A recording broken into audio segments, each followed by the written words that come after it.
Assalomu alaykum, hurmatli kuzatuvchilar. Mana navbatdagi 3 oyoqlik velosipedimizni Namanganning Jida kapasiga jo'natib beryapmiz. Mana akamizga bardovoy qizil rangi ma'qul keldi.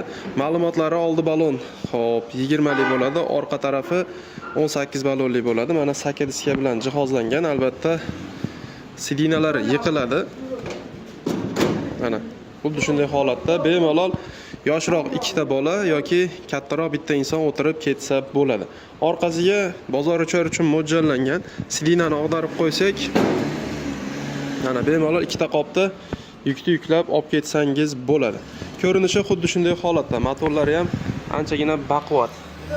Mana xuddi shunday holatda akalar velosiped qilib foydalansak ham bo'ladi. Xo'p, akkumulyatordan foydalansak ham bo'ladi. Bitta to'liq quvvatida 40 kilometrgacha masofani bemalol bosib o'ta oladi.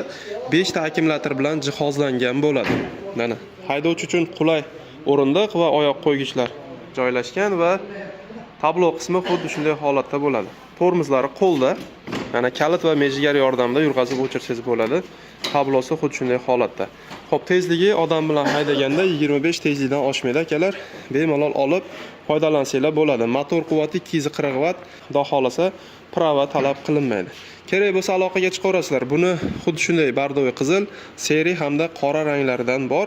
O'zbekiston bo'ylab dastavka qilib beramiz. Dastavkalarimiz pullik bo'ladi, joylashgan joyingizga qarab. O'zini komplektida zaryadka hamda mana bunday bakovoylari bo'ladi akalar.